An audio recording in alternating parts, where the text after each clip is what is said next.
And welcome, ladies and gentlemen, to today's very segment. Well, it is 26 degrees and mostly cloudy here in Brisbane today.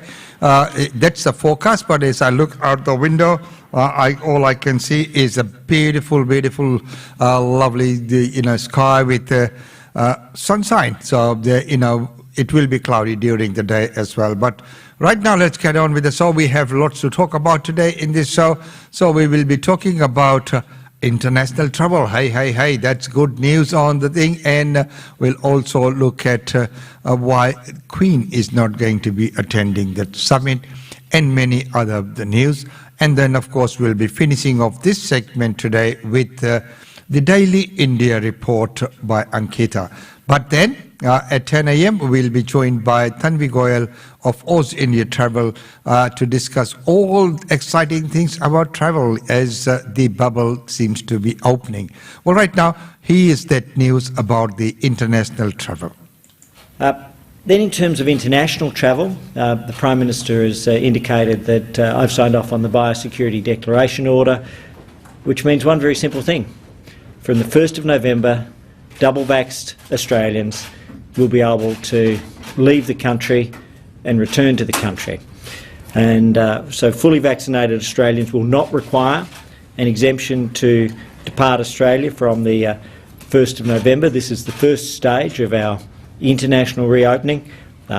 Subsequently, we'll have a second stage focusing on students and critical workers. We're also looking, as the Prime Minister has indicated, at early arrangements with Singapore, and then we'll look at general travel for tourism and other purposes for people entering the country. Also pleased to be able to report that overnight we've received our first shipment of Ronapreve, the combination monoclonal antibody therapy that will now be made available via the hospital process for treating patients with COVID-19. That is good news that we have procured that, and of course there will be a lot more things happening in that scene where as we learn to live with COVID, there are all these things that we will sort of once get used to, and we'll go to that new normality which everyone's talking about. And just letting everyone know that tomorrow is a public holiday, but in Brisbane only. So, Gold Coast and other areas, it's not. It is the Eka Day, which has been rescheduled for tomorrow, giving Brisbane and Greater Brisbane people a long weekend, much needed one, I would say. So right now, looking at South Australia, let's see how their recovery plan is unfolding. Let's take it to South Australia now, where the state government has unveiled its COVID-19 roadmap, allowing fully vaccinated people to enter that state from November the 23rd. Charles Bryce joins us from Adelaide. Charles, good morning. So tell us about the plan.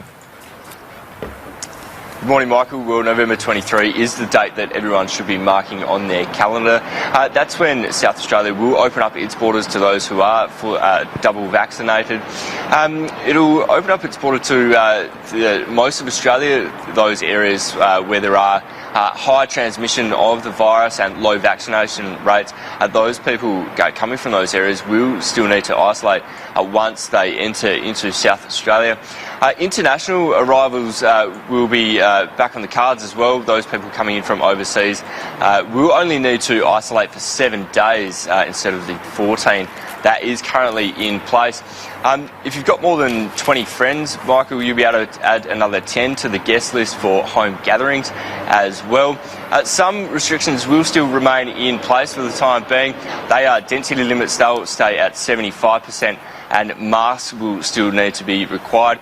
They'll be looking to lift those restrictions once 90% of the population aged 12 and over are double vaccinated.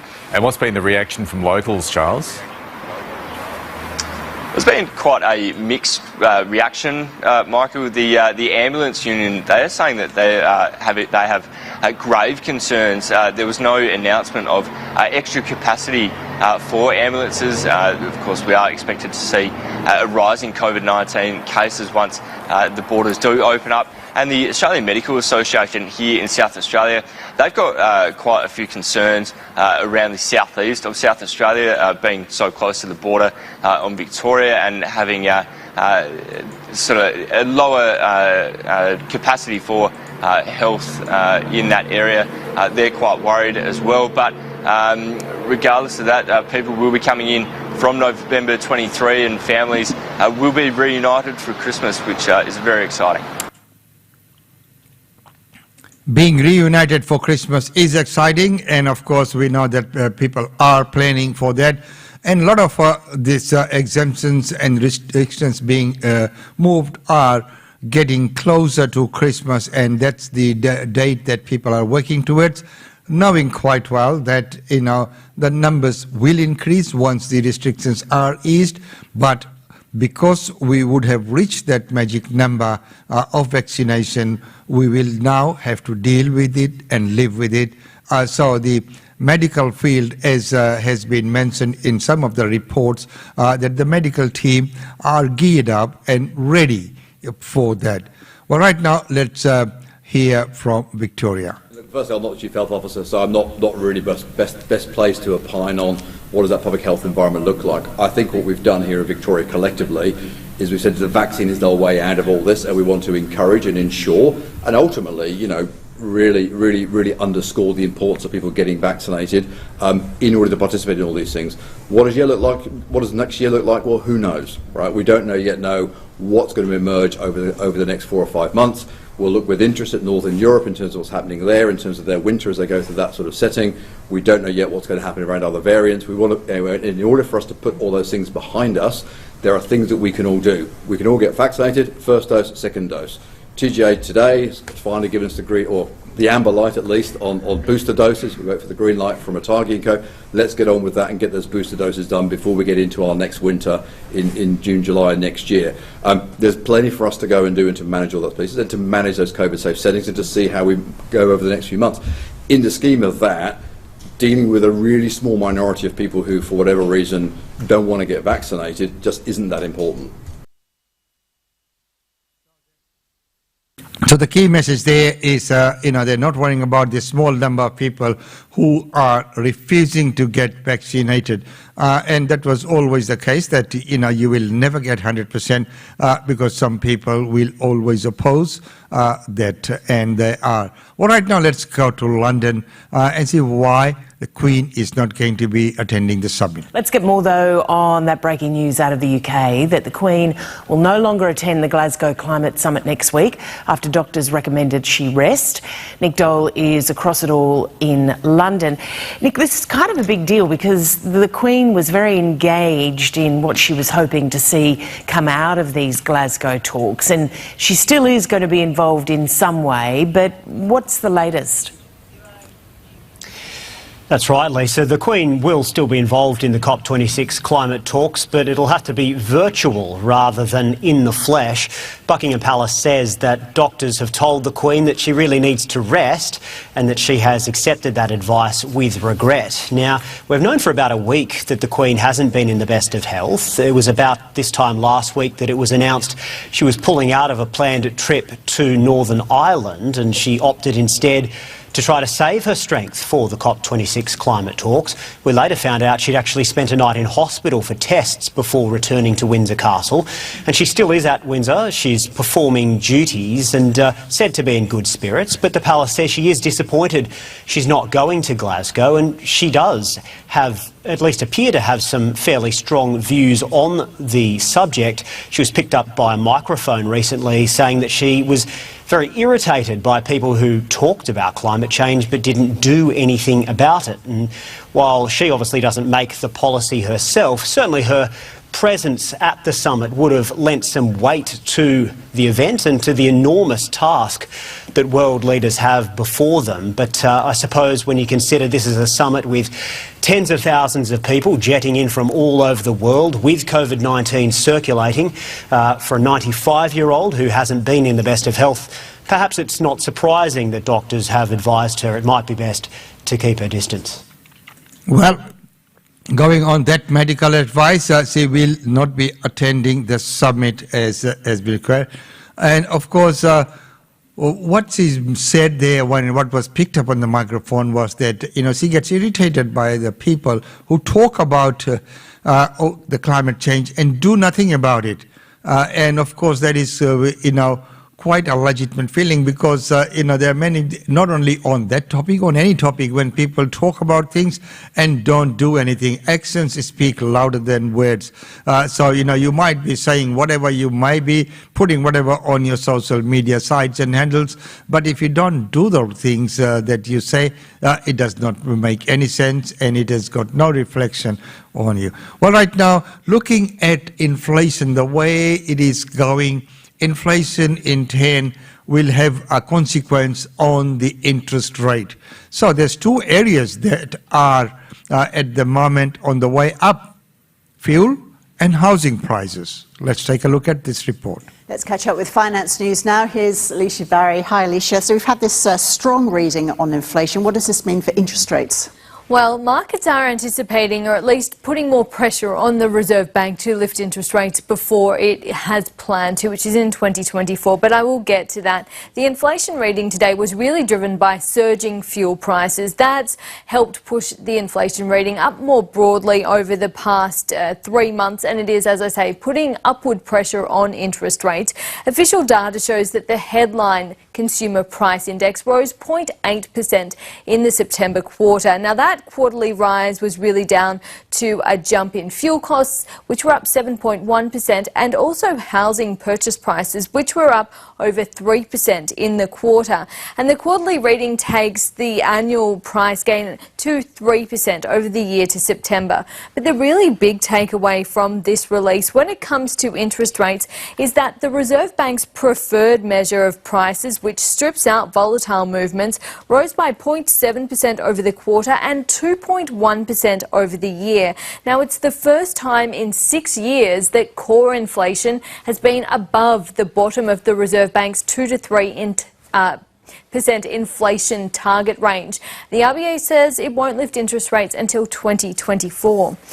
David Plank is the head of Australian economics at ANZ and is here now. David Plank, fuel and housing costs pushed inflation up again this quarter.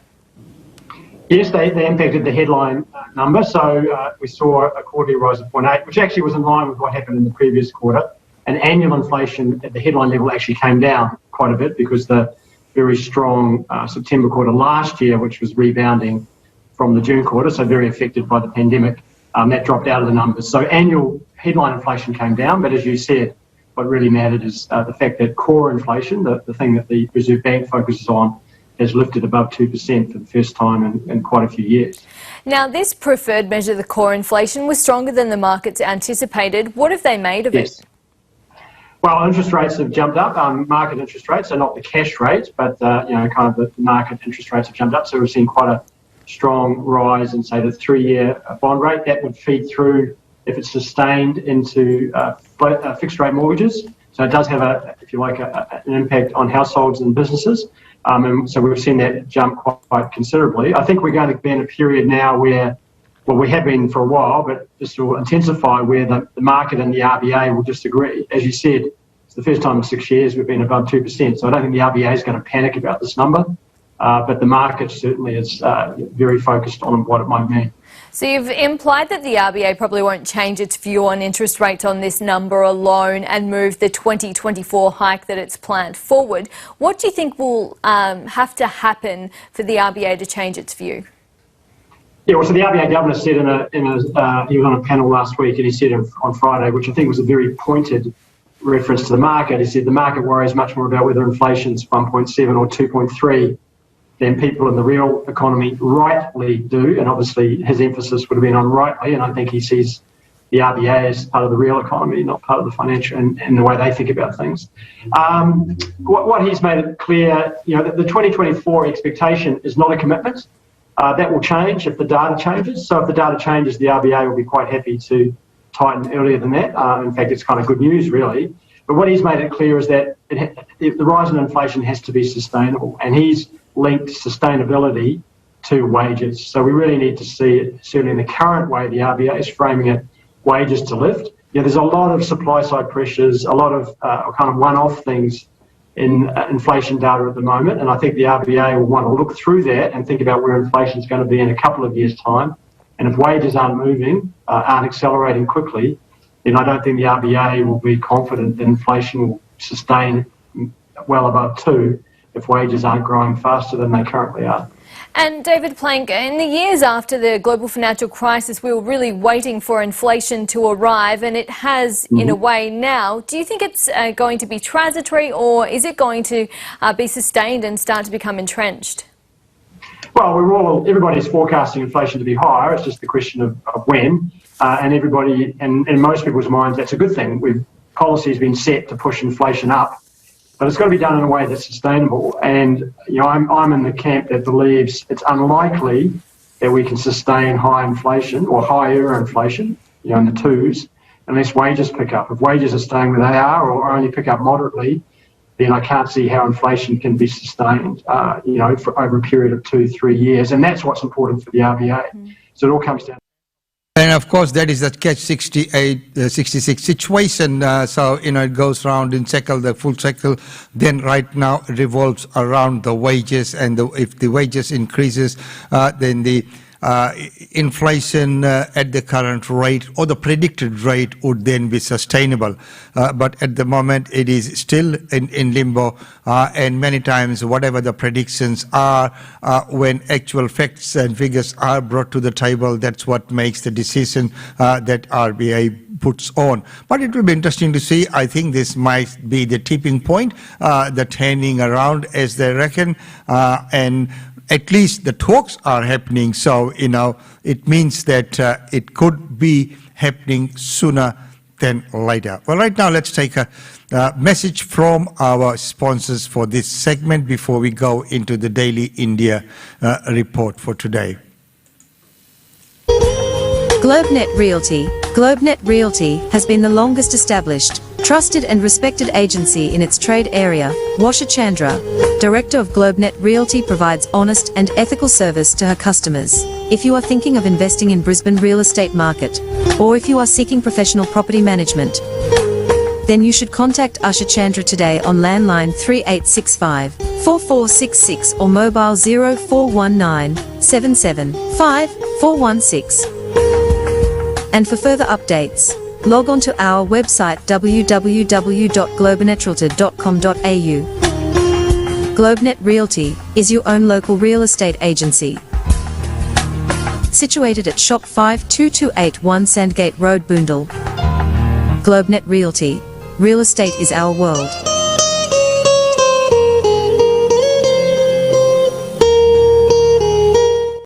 And real estate is the world. Don't forget that every Wednesday we have the real estate update with Usha Chandra right here on this channel. And today's special episode will be with Tanvi Goyal with the travel updates by Oz India Travel. And it is interesting time, so there'll be very interesting talks on what you can and what you can't do in the current conditions. And of course, everyone's very eager to get the families together, grandparents and grandkids will be united once again in Christmas break. So, what can you do, what you can't do, what are the international travel restrictions, find all of that at 10 a.m. But right now, it's time to go to our Daily India report, and let's welcome Ankita.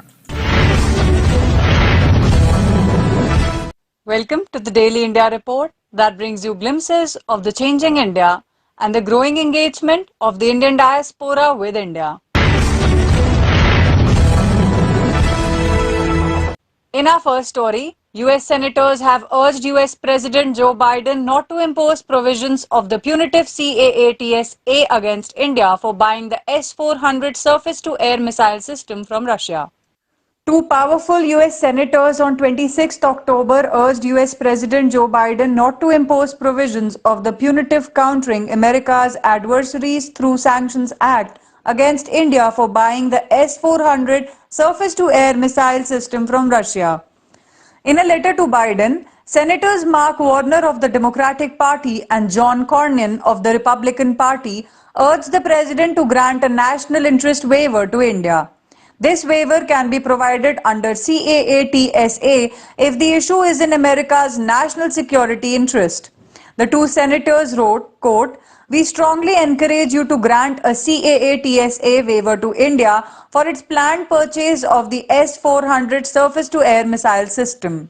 In cases where granting a waiver would advance the national security interests of the US, this waiver authority, as written into the law by Congress, allows the President additional discretion in applying sanctions," end quote. Warner is chairman of the Senate Permanent Select Committee on Intelligence and Cornyn Senate Minority Whip for the GOP.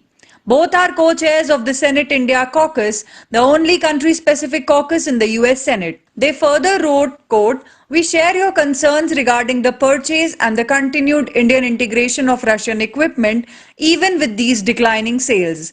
We would encourage your administration to continue reinforcing this concern to Indian officials and engaging with them constructively to continue supporting alternatives to their purchasing Russian equipment," end quote.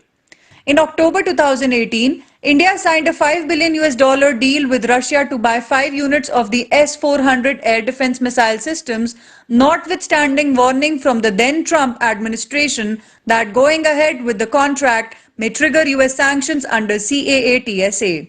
Imposing sanctions at this time could derail deepening cooperation with India across all aspects of our bilateral relationship, from vaccines to defense cooperation, from energy strategy to technology sharing, they said. Indian origin Canadian politician Anita Anand was appointed as Canada's new defense minister in a cabinet reshuffle. Indian origin Canadian politician Anita Anand was on 26th October appointed as Canada's new defense minister in a cabinet reshuffle by Prime Minister Justin Trudeau. The shuffle comes a month after his Liberal Party returned to power in the snap polls and amid calls for major military reforms. Anand, 54, will replace long-time Defence Minister Indian origin Harjit Sajjan, whose handling of the military sexual misconduct crisis has been under criticism.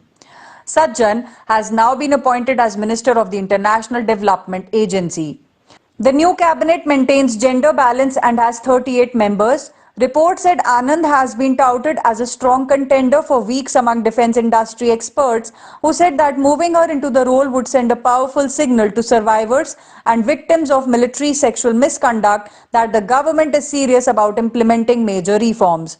The Canadian military is facing intense public and political pressure to change its culture and create better systems for both preventing and handling sexual misconduct allegations. Anand has a deep background as a corporate lawyer and has worked extensively on corporate governance, referring specifically to the laws and rules in place to manage the operations of businesses, the report said. In her role as former Minister of Public Services and Procurement, she played a very positive role in the Liberal response to the health crisis. Reliance and Google have co-developed an affordable smartphone called JioPhone Next that will hit the market by Diwali 2021. Google CEO Sundar Pichai says JioPhone Next will be launched by Diwali 2021 during the earnings call of the Google parent company Alphabet. Pichai said they have co-developed with Reliance a made-for-India affordable smartphone. JioPhone Next device features premium localized capabilities.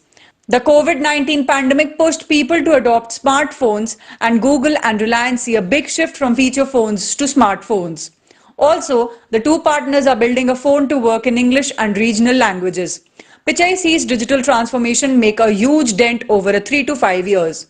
JioPhone Next operating system, Pragati OS, is jointly developed by Jio and Google, customized for Indian users. Reliance Industries Chairman and Managing Director Mukesh Ambani at the group's 44th annual general meeting said an ultra-affordable 4G smartphone is essential to make India 2G Mukt. India's 300 million mobile users need to move from feature to a basic 4G smartphone. JioPhone Next will come with a touch screen and the device is built on Qualcomm chipsets. Indian Finance Minister Nirmala Sitharaman has emphasized an accelerated phase of infrastructure development and told infrastructure-related ministries to ensure higher capital spending. India's Finance Minister Nirmala Sitharaman has told infrastructure-related ministries to pool in all efforts to ensure higher capital spending in the coming months to boost the country's economic growth. Sitharaman was reviewing progress in capital expenditure of the Ministry of Civil Aviation and also of the Department of Telecommunications. The review meetings were attended by Secretaries of Economic Affairs, Civil Aviation and Telecom, among other officials. The meeting was the first of a series of review meetings by the Finance Minister on CAPEX with various infrastructure ministries or departments and in continuation of the previous round of meetings held in June 2021. Sitharaman emphasized that there must be an accelerated phase of infrastructure development and ministries must continuously make concerted efforts to ensure that project implementation is fast-tracked. During the meeting, the CAPEX status of June and September quarters, front-loading of CAPEX, estimated targets of capital spending by ministries and their central public sector enterprises in the upcoming quarters of the current financial year, expenditure incurred for the implementation of national infrastructure pipeline projects, estimation of funds to be raised by asset monetization, projects undertaken through PPP and convergence under National Master Plan were discussed. The Finance Minister exhorted officials to monitor implementation of projects besides monitoring the release of funds. Sitharaman reiterated that infrastructure projects are a priority for the government and necessary funds will be made available for capital spending. Sitharaman underlined that infrastructure spending includes not only central government budgetary expenditure on infrastructure, but also spending by state governments and the private sector. The private capex on infrastructure and those under public-private partnerships should also be tracked to capture the entire infra progress in the country. Superstar Rajnikant has been conferred with the prestigious Dada Saheb Phalke Award for his contribution to Indian cinema. South Indian superstar Rajnikant was honoured with the Dada Saheb Phalke Award, the highest honour in Indian cinema, on 25th October in New Delhi. This is a recognition of the actor's contribution to the film industry in his career spanning over 4 decades. His fan following is even more than that of any actor in the present era. He is one of those few who have achieved all the success with his hard work. Born on December 12, 1950, the superstar began his acting journey with the Tamil film Apurva Ragangal. Rajnikant has worked in Tamil, Telugu, Kannada, Hindi language films. Initially, the actor either did negative roles or played second fiddle to the lead actor. Later, Rajnikant played his first solo hero in the Tamil movie Bhairavi. There was no looking back for the superstar since then. He made his first appearance as a lead actor in the Telugu film Chilakamma Cheppindi. Some of his films also made him popular in other countries. Tamil drama Koozhangal has been chosen as India's official entry for Oscars 2022. Tamil drama Koozhangal, meaning Pebbles, directed by filmmaker Vinod Raj PS, has been selected as India's official entry for the 94th Academy Awards. The film follows an alcoholic abusive husband who, after his long-suffering wife runs off, sets out with his young son to find her and bring her back. The film stars newcomers Chela Pandi and Karutha Dayan and is produced by Vignesh Shivan and Nayanthara. Supran Sen, Secretary General, Film Federation of India, told media that India's official entry for Oscars this year is Koozhangal. It was picked up by 15-member jury headed by filmmaker Shaji N. Karun in a unanimous decision. A total of 14 films including Malayalam feature Nayattu, Tamil film Mandela, filmmaker Shujit Sarkar Sardar Udham, Vidya Balan starrer Sherni, Farhan Akhtar's Tufan, Captain Vikram Batra biopic Shersha and Marathi film Godavari were in the race. Bollywood releases another lovely song, Vedha Sajaya, from the film Hum Do Hamare Do. Bollywood fans are excited about the release of the new song from the film Hum Do Hamare Do. The new track titled Vedha Sajaya is all about the wedding festivities right of now, we're going to Rajkumar Rao cross and Kriti over to the Sanon. Queensland The Parliament. earlier song released titled Come Speaker, we have one case in hotel quarantine. This person is a flight crew member with recent travel from Mongolia and Singapore. They were infectious on the flight. We did 8,395 tests and there were 13,415 vaccines delivered by Queensland Health, meaning we now have 76.13% of Queenslanders have received 1 dose and 61.79% of Queenslanders are fully vaccinated. Is it outside? Outside music. There is a protest activity outside. I'm assuming that's where that noise is coming Nice from. music, though. very, very calming for Parliament. Very calming. Hey, but Premier, it's no vanilla ice. Mr. Speaker, COVID is coming. It's coming to every corner of this state. It's coming to places it has never been before, and it is coming soon. Mr. Speaker, anyone who hasn't been vaccinated now has 3 days. 3 days, or they will not have the protection they need when the borders open just before Christmas. The impact on anyone who is unvaccinated will be devastating. We are talking about life and death. Today, Victoria recorded 1,923 new cases, and tragically 25 people lost their lives. New South Wales recorded 293 cases and 2 deaths. Mr. Speaker, there are 16 areas of concern where vaccination rates must improve. Callide, Central Highlands, Charters Towers, Gold Coast Hinterland, Isaac, Lockyer Valley, Mackay and Surrounds, Mergen, Rockhampton, Sunshine Coast Hinterland, the Tablelands, Cairns, South and West, Torres and Cape York, Townsville, Toowoomba West to Miles, Mount Isa, Cloncurry and Burke. If you're on this list, you are at risk if you're vaccinated. As soon as question time is over, I will be speaking with the mayors of these communities, just as I would if a cyclone was coming. Because, Mr. Speaker, a cyclone is coming. A tsunami of COVID cases will follow people who are coming in from interstate, and we must get prepared and we must get vaccinated. Mr. Speaker, transport and main road signs will carry the message, vaccinate now. I'm going to also ask every church and faith-based group and every school to use their signage to carry the same urgency message. Mr. Speaker, those on this side of the House share that view, and I encourage all members of Parliament to do all the same they can to make sure their communities are protected. Mr. Speaker, I'm advised last week's Vaxathon had the desired effect of encouraging more people to get vaccinated. In Rockhampton, vaccinations jumped 3.5%. Mackay was up 4.4%. Cairns up 2.5%, with Sunday up 3.5%, Toowoomba up 2.9%. But we must do more. This weekend is the Lifesaver Long Weekend, because every vaccination is a lifesaver. 23 surf life-saving clubs will open from 8 a.m. to 2 p.m. on Saturday and Sunday, including Arcadian in Townsville, Port Douglas and Cairns, Emu Park, Elliott Heads, Bundaberg and Harvey Bay, Imeo, Broadbeach, Miami, Burleigh Heads, Southport, Coolangatta and Pacific. Coolum, Metropolitan, Caloundra, Makula, Maroochydore, Mooloolaba, Majimba and Sunshine Beach. In addition to the Surf Life Saving Clubs, pop-up and theme Dreamworld, SeaWorld, Currumbin, Wildlife Sanctuary, Aussie World and Australia Zoo. But wait, there's more. Shortly the Education Minister will detail 10 schools that will open in target areas this weekend. 12. They will include Logan, Emerald, Woodridge, Browns Plains and Rockhampton, but the Minister will go through more. Everyone is welcome. Walk-ins are accepted, so please look at these lists. There are places right across Queensland for Queenslanders to get vaccinated this weekend. And next weekend, Bunnings is back. 34,561 were vaccinated in our last Bunnings weekend. It's time for them to come back for their second dose. And of course, you are welcome to come in and get your first dose too. Mr. Speaker, the time to get vaccinated is now. 3 days, that's all we've got.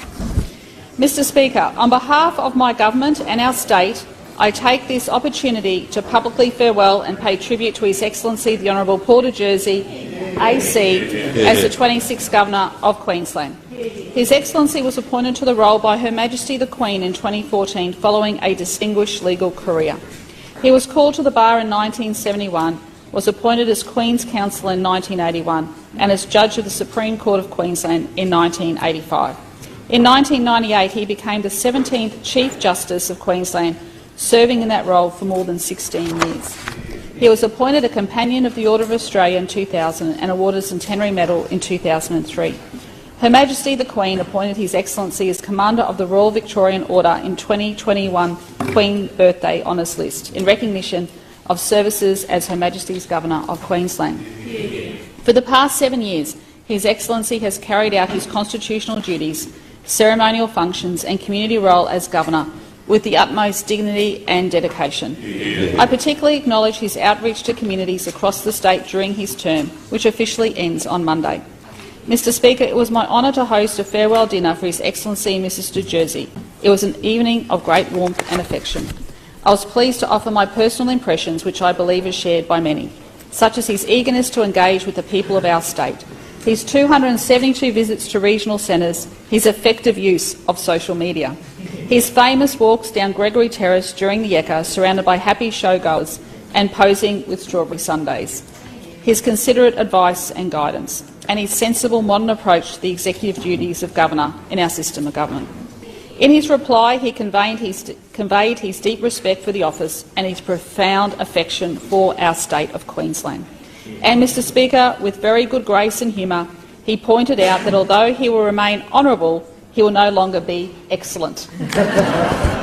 That may officially be the case, but I'm sure the House would agree that we will always associate excellence with Paul de Jersey. His Excellency also wanted us to know that although he leaves Government House on Monday morning,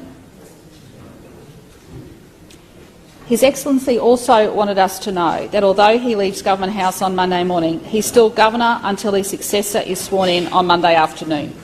He said that if urgently required during the intervening 4 hours, he would of course carry out any vice-regal duties that suddenly arose. Mr Speaker, it is our intention— Never. Mr Speaker, not in your lifetime. Order. Order. Mr Speaker, it is our intention to leave him in peace to enjoy private life.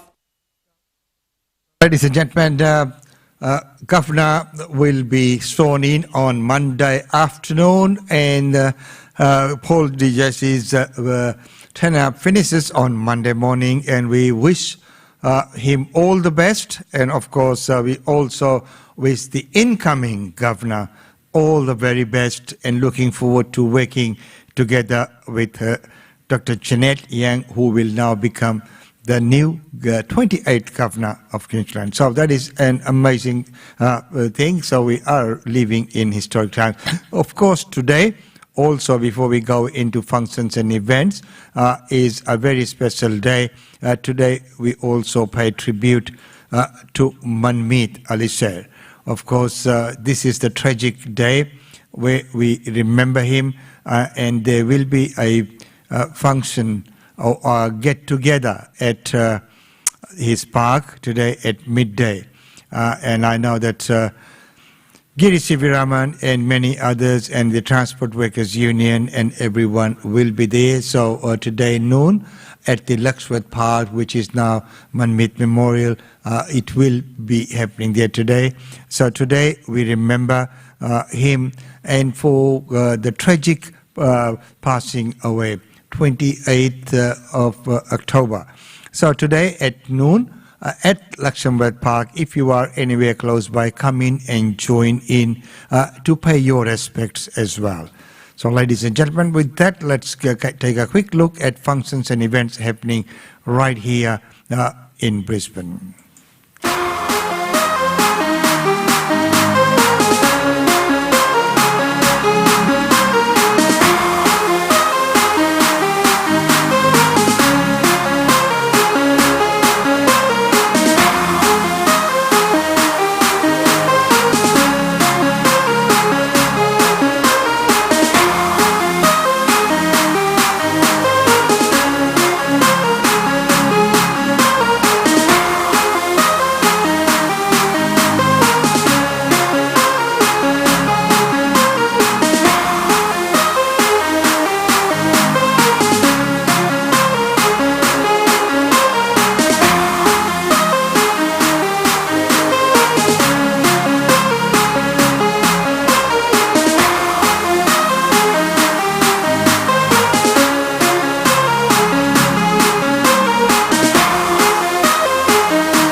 So there you are, ladies and gentlemen, with the functions and events taking place. Of course, we will be updating that very soon with the new functions and events.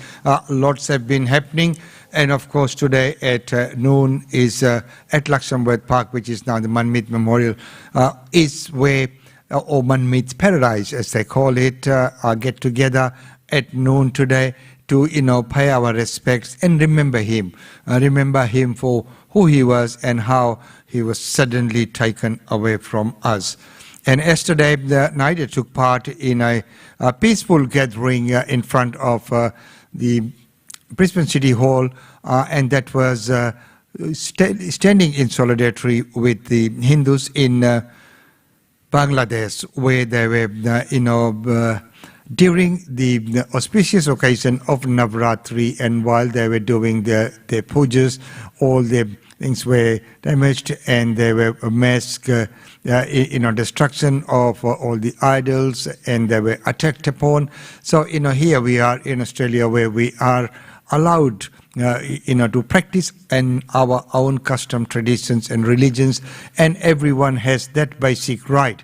And of course, you might not like other religions, you don't have to follow other ones, but you should not hate other ones as well. So, you go and practice the religion in your way, in your own religious belief, but let others do their things as well, and do not hate and do not spread the hate out there. Today, we have risen to a society where everyone's more and more aware of each and other's cultures, and acts like that has no place in today's society. And I urge on Bangladeshi government to move quickly. It's not a reflection on the government itself. We know that these kind of cases are isolated cases, and there are fundamentalists in each and every community and society. So I just hope that this will be attended to diligently by Bangladeshi government. So there was a gathering, and I did address the gathering there. If I get that footage, I will bring that to you as well. But don't forget that we are back here at 10 when Tanvi Goel joins us from Oz India Travel with all the daily travel, the weekly travel updates. And there is a lot of update right at this point in time. So ladies and gentlemen, until then, it's goodbye from me. Be good and remain safe.